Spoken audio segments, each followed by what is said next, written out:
वो सुनने से हो गया। मुसलमानों ये कितनी ताकत हो गई, चखने से, छूने से, चखने से, सूंघने से, देखने से, सुनने से। ये पांच, इसी को पांच कहते हैं खमसा। इसी को मैंने कहा खुदा ने हवा से खमसा दिया है, पांच ताकत दिया है जिससे इल्म हासिल होता है, छू छा करके। परवरदिगारे आलम यही हमको इल्म हासिल करने का तूने तरीका दिया है, मगर हम तुझको मानेंगे तभी तो मोमिन होंगे, तुझको मानेंगे तभी मोमिन होंगे। अब मानने के लिए आदमी उसी को मानता है जिसको पहले जानता है, तो हम तुझको जाने कैसे? जानने के लिए तूने क्या दिया है हमको? तो जो इल्म हासिल करने की ताकत दी है ये पांच है, इस पांचों में से कैसे तेरा इल्म होगा?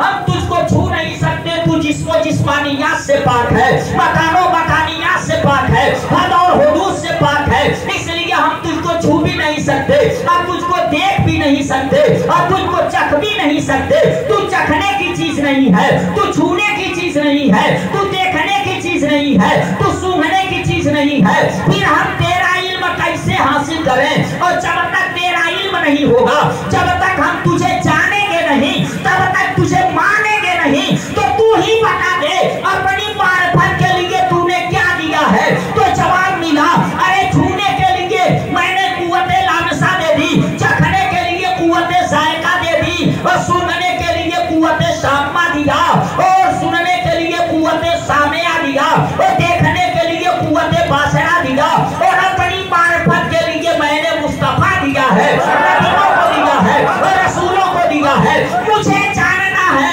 तो अपनी अक्ल का घोड़ा दौड़ा करके नहीं जान सकते, छू छा करके नहीं जान सकते, इसके लिए मुस्तफा की कदमों में जाना पड़ेगा, मुस्तफा जाने रहमत के पास जाना पड़ेगा। और मुस्तफा के कहने से तो सुनेगा सच्ची खबर देने वाला। अगर भरौली के इमाम साहब आकर के बता दिए, ऐ लोगों यही बैठे बैठे जान लो कि कसिया में ये हुआ है, तुम नहीं देखे, मगर इल्म इनके कहने से आपने मान लिया। तो खुदा भी एक सच्चे को भेजा था, ऐ सच्चे था, आदम से लेकर ईसा तक गए, सबने कहा था खुदा एक है, वहदहुल्ला शरीक है, मगर जब दुनिया ने पूछा कि देखा है आपने खुदा को, तो सबने कहा था नहीं। मूसा अलैहिस्सलाम तो यहाँ तक कह दिए, वादी के दूर में एक मर्तबा मैं देखना चाहा था और रब्बे अरनी की रख लगाया था, मगर जवाब आया था लम तरानी, मामूली तजल्ली की ताब नहीं ला सका था। जब हजरत मूसा ना देख सके तो हम और आप किस खेत के मूली है कि उस खुदा को देख सके? फिर खुदा को जानेंगे कैसे? कैसे जानेंगे? और कैसे आप लोग कहते हो अशहदु अल्ला इलाहा इल्लल्लाह, मैं गवाही देता हूँ कि अल्लाह एक है, आप कहते हो मैं गवाही देता हूँ। अरे देखा नहीं, गवाही किसकी बुनियाद पे दे रहे हो? दुनिया की अदालतों में जब बगैर देखी गवाही नहीं मानी जाती है, तो तू सीना ठोक करके कैसे कहते हो अशहदु अल्ला इलाहा इल्लल्लाह, मैं गवाही देता हूँ कि खुदा एक है, वहदहुल्ला शरीक है? तो आपका जवाब होगा, एक देखने वाले का कहा मान लिया है, एक देखने वाले का कहा मान लिया है। हमने तो बिन देखे खुदा मान लिया है, हमने नहीं देखा है, मगर मुस्तफा ने बताया है। जिस मुस्तफा के कहने से हमने कुरान को कुरान माना है, वरना हमको क्या पता हम में से किसने देखा था जिब्रील अमीन को आते हुए, किसने देखा था कलाम इलाही को लाते हुए? अरे मुस्तफा ने बयान किया, ये कुरान है हमने मान लिया, मुस्तफा ने कहा ये हदीस है हमने मान लिया, मुस्तफा ने कहा ये काबा है हमने मान लिया, हमने पुल सरात नहीं देखा, मगर मुस्तफा ने कहा पुल सरात है हमने मान लिया, हमने जन्नत को नहीं देखा, मगर मुस्तफा ने कहा जन्नत है हमने मान लिया, हमने जहन्नम को नहीं देखा, मगर मुस्तफा ने कहा हमने मान लिया। मुसलमानों वो नाकले के अंधों से कह दो जो नबी के इल्म को इंच टेप लेकर के नापते हैं, मैं कहूँगा मुस्तफा का इल्म ही है कि मुस्तफा जाने रहमत के बताने से। अगर तू खुदा को मानता है तो जिस आँख से खुदा ना छुपा, खुदाई कैसे उस आँख से छुपती है? जिस आँख से खुदा ना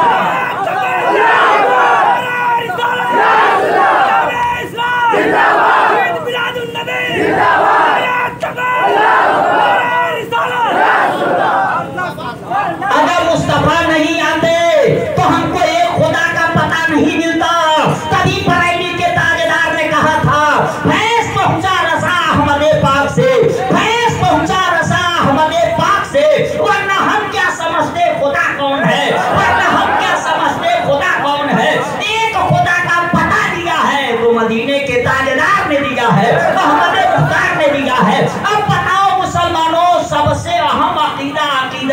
तौहीद है खुदा को एक मानना। मानने से पहले जरूरी है जानना।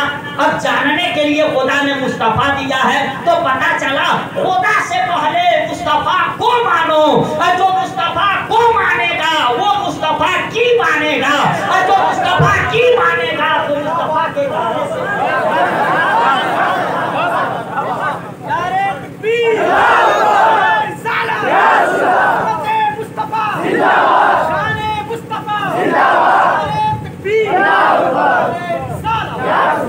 जो मुस्तफा ही को न माने वो खुदा को क्या मानेगा।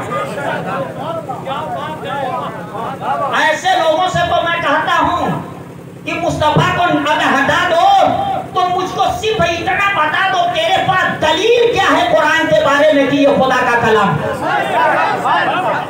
सिर्फ बता दे तेरे पास दलील क्या है कि ये खुदा का कलाम है। कैसे जाने कि ये खुदा का कलाम है। तेरे बाप के घर थोड़ा ना जिब्रील अमीन आए थे कुरान लेकर के रसूल पाक के घर में। तेरे घर नहीं, रसूल पाक के वहां आए, रसूल पाक को कलाम दिया। अब कैसे फैसला हो। उसी जुबान से ये कुरान की आयतें भी हमको मिल रही हैं और उसी जुबान से हदीस पाक भी मिल रही है। फैसला कैसे होगा कि कौन हदीस है, कौन कुरान है, कौन कलामे मुस्तफा है, कौन कलामे खुदा है। उसी जुबान से दोनों, उसी जुबान से दोनों। मुसलमानों, जिस हुसैन की बात आप सुन रहे थे ना, हुसैन के बचपने में एक मर्तबा रसूल पाक ने अपनी जुबान हुसैन के मुंह में डाल दी। हुसैन के मुंह में डाल दी। अब हुसैन उसको चूस रहे थे। लोग जानते हैं बच्चे को बहलाना था, नहीं, बच्चे को बहलाने के लिए ये नहीं था। उसी जुबान से कुरान भी निकला है और उसी जुबान से हदीस भी निकली है। हुसैन के मुंह में अपनी जुबान डाल करके नाना अपने नवासे को बता रहे थे मेरे नवासे यहीं से कुरान भी निकला है और यहीं से हदीस भी निकली है। आज कुरान भी पी लो, हदीस भी पी लो। मुसलमानों, हुसैन को उनके नाना कुरान और हदीस पिला रहे थे, न कि बच्चे को बहला रहे थे। और दोनों कलाम वहीं से निकला। आका ने कह दिया ये कुरान है, हमने मान लिया ये कुरान है। आका ने कह दिया ये हदीस है, हमने मान लिया ये हदीस है। आका ने कहा इसमें ये खुदा का कलाम है, हमने मान लिया। और आका ने कह दिया ये मेरा कलाम है, हमने मान लिया। तो कुरान को कुरान भी हमने माना है तो मुस्तफा के कहने से माना है, मुस्तफा के कहने से माना है। अब पता कैसे अगर मुस्तफा के कदमों में नहीं जाएगा तो ये खुदा का पता तुझको कहां से होगा। कहा हम कुरान पढ़ करके खुदा को जाने, हम कुरान पढ़ करके खुदा को जाने। मैंने कहा तो मुझको भी पता कुरान की कौन आयत पढ़ करके तू खुदा को जाने, बता। तो उन्होंने कहा सूरह इखलास तुझको नहीं याद है। कहा पढ़। कहा कुल हुवल्लाहु अहद। मैं कहा शुरू कहां से किया। कुल के माने क्या होते हैं कह दीजिए, फरमा दीजिए, बता दीजिए। ये खुदा किससे कह रहा है कह दीजिए। हुवल्लाहु अहद, वो अल्लाह एक है। तुझसे कहा तो नहीं, जिसको कलाम दिया उससे कहा। तो किसको दिया तो मुस्तफा को। मुस्तफा से रब फरमा रहा है मेरे महबूब आप कह दीजिए, आप फरमा दीजिए। कुल आप कह दीजिए, आप फरमा दीजिए हुवल्लाहु अहद कि वो अल्लाह एक है, वहदहु ला शरीक है। ऐ खुदा तू क्यों नहीं बता दिया। तो जवाब मिला मुस्तफा से इसलिए कहलवा रहा हूँ। ऐ मुस्तफा जो मुझको माने वो तेरी जुबान से सुन करके माने।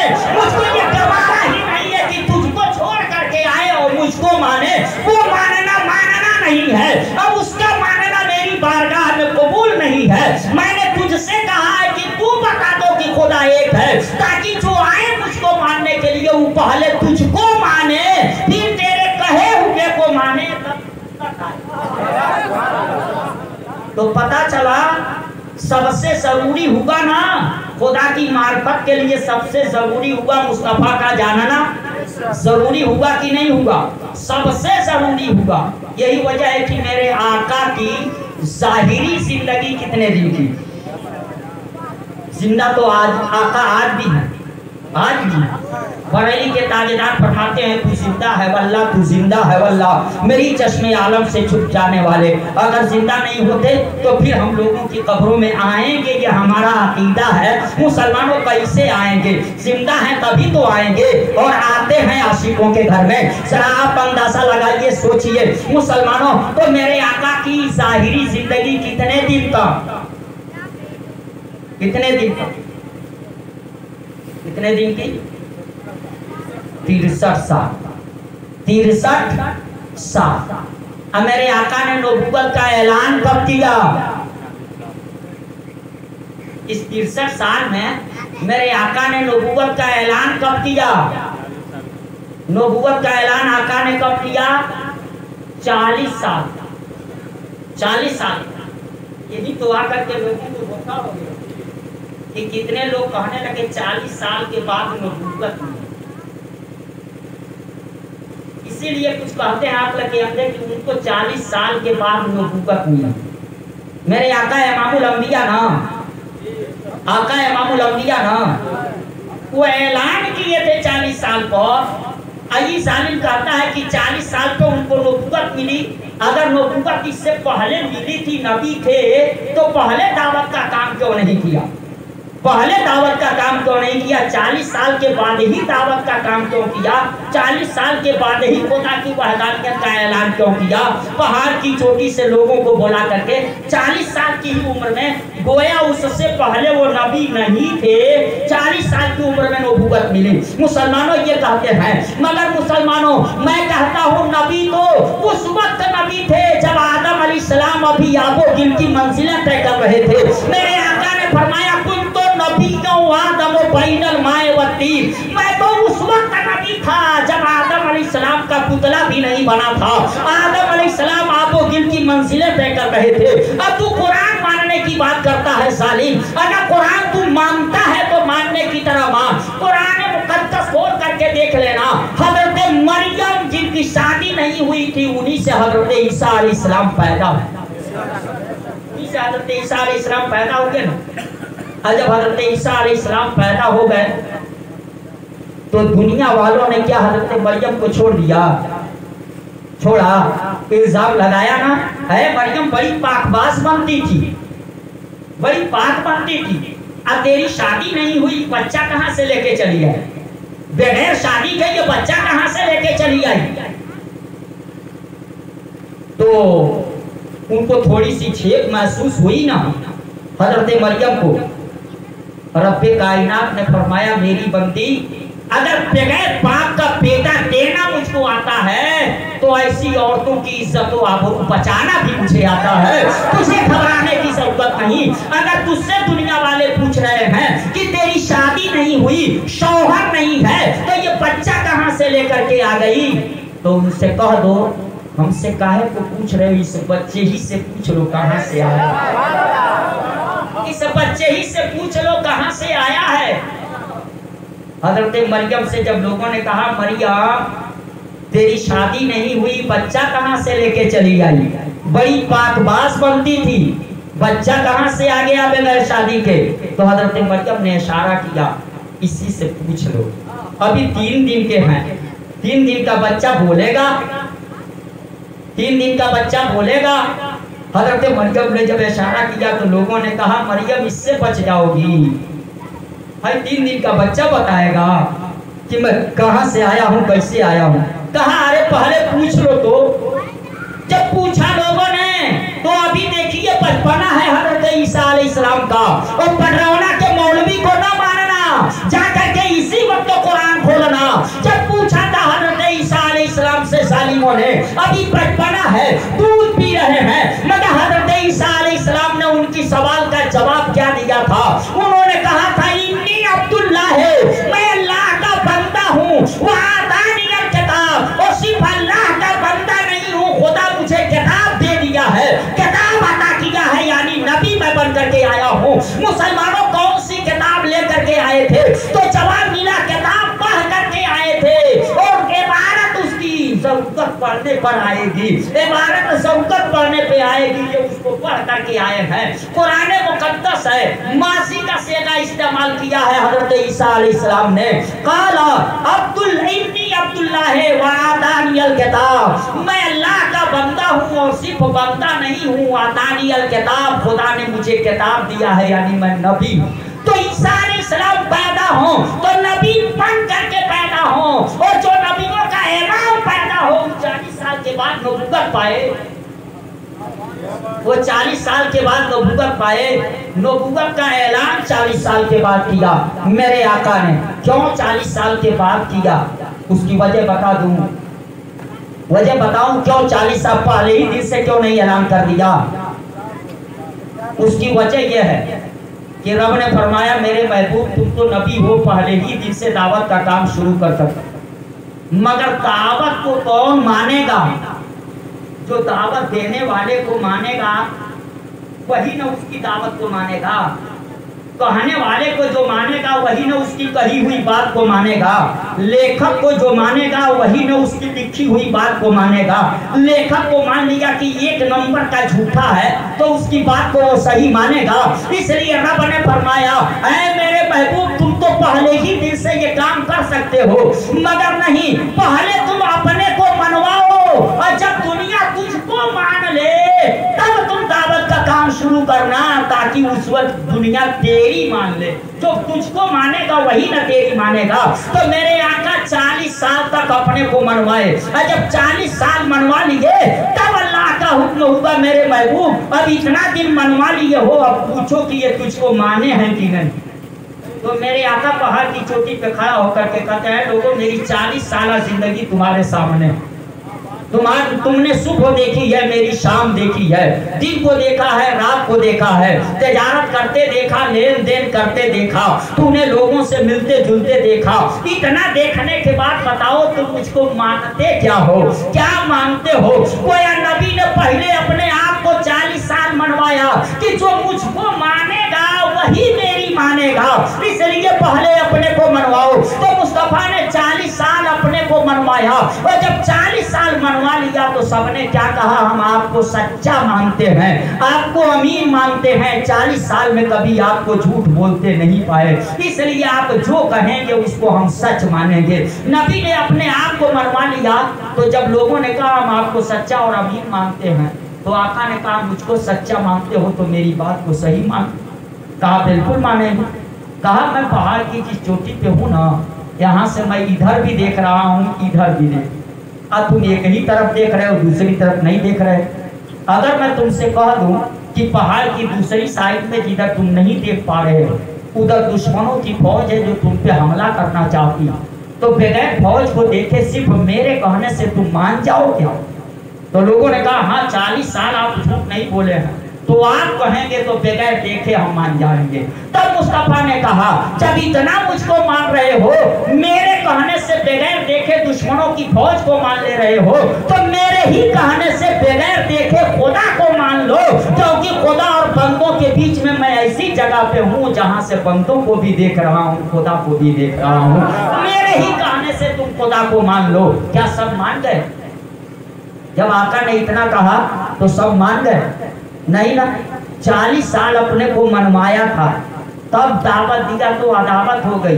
बगैर अपने को मनवाए पहले ही दिन से दावत देते तब क्या होता, तब क्या होता। यही वजह है कि 40 साल तक नबी ने अपने आप को मनवाया, नबूवत का ऐलान किया था 40 साल पर, वरना ईसा अलैहिस्सलाम नबी बन करके आए और हमारे पैगंबर को 40 साल के बाद नबूवत मिले। अगर मुसलमानों 40 साल के बाद नबूवत मिले तो मुझे बताओ 40 साल तक नबी ने कोई ऐसा कदम उठाया जो गैर नबी की कदम की तरह से हो? कभी उठाया? मेरे आका ने ऐलान नबूवत किया 40 साल पर। बहरहाल मुसलमानों, नबी आए किस लिए? पहला बुनियादी मकसद खुदा ने क्या बयान किया? लितुमिनु बिल्लाहि व रसूली। नबी को इसलिए मैंने भेजा ताकि लोग अल्लाह पर ईमान लाएं और लोग रसूलुल्लाह पर ईमान लाएं। ये पहला बुनियादी मकसद। अब मुझको देखिए भी, अब मेरी सुनिए भी, ताकि मेरी बात आपकी समझ में आ जाए। पहला बुनियादी मकसद कुरान ने बयान किया ना, लितुमिनु बिल्लाहि बिल्लाह व रसूलिही, पहला बुनियादी मकसद रसूल के भेजने का यह है कि लोग अल्लाह और रसूल पर ईमान। उसके बाद क्या करें? अब नमाज पढ़ें तो कुरान कहता वह तो वत से रूह हो वह तो वत के रूह हो। अब नबी की तासीम करो और नबी की तौकीद करो। अब क्या करो? अब नबी की तासीम करो, अब नबी की तौकीद करो। दूसरे नंबर पे नबी की तासीम, पहले नंबर पे ईमान बिल्लाह और ईमान बिर रसूल। ये दो आया है कि ले तू मैनू बिल्लाह है व रसूल ही, इसलिए भेजा कि लोग अल्लाह पर ईमान लाए और लोग रसूलुल्लाह पर ईमान लाए। सिर्फ एक पर ईमान लाना काफी नहीं। जैसे एक सिक्के के दो पहलू होते हैं, एक नोट के दो पहलू होते हैं, एक तरफ का बिल्कुल रोशन और नुमाया हो और दूसरी तरफ 500 की नोट ले लीजिए, अब उधर बिल्कुल पेंट कर दीजिए, दूसरी तरफ के कोई नोकुस दिखाई ना दे, एक तरफ बिल्कुल रोशन दिखाई दे और दूसरी तरफ पेंट कर दीजिए। दुनिया की मार्केट में वो कोई दुकानदार उस नोट को लेगा, है तो 500 की नोट, कोई लेने को तैयार नहीं, क्योंकि दोनों हिस्सा रोशन होना चाहिए, दोनों पहलू रोशन होना चाहिए। अल्लाह ने भी दो पहलू बताया, ले तू मेनू बिल्लाह व रसूल ही, ताकि लोग अल्लाह पर ईमान लाए और लोग रसूलुल्लाह पर ईमान लाए। यानी ईमान बिल्लाह और ईमान बिर रसूल। लोग ये माने कि खुदा रब्बुल आलमीन है और लोग ये माने कि मुस्तफा रहमतुल लिल आलमीन है, लोग ये माने कि खुदा बिन नासिर रऊफुर रहीम है और लोग ये माने कि मुस्तफा बिन मोमिनीन रऊफुर रहीम है, लोग ये माने कि रब्बे कायनात खालिके कुल है और लोग ये भी माने कि रब की अता से मुस्तफा मालिके कुल है। जब दोनों पर ईमान लाएंगे तब वो ईमान का सिक्का चलेगा, वरना ईमान का सिक्का नहीं चलेगा। दुनिया के मार्केट में वो सिक्के नहीं चलते जिसका एक हिस्सा घिसा पिटा हो। तो मैं कहूँगा सिर्फ ईमान बिल्लाह का सिक्का लेकर के जाने वालों, अगर ईमान बिर रसूल नहीं रहेगा तो महशर के मार्केट में वो सिक्का नहीं चलेगा। ईमान बिल्लाह सिर्फ रहे और ईमान बिर रसूल ना रहे तो वो सिक्का देना खोटा है। वो सिक्के से दुनिया में पार नहीं पाएगा, जन्नत कहाँ से पाएगा? वो सिक्के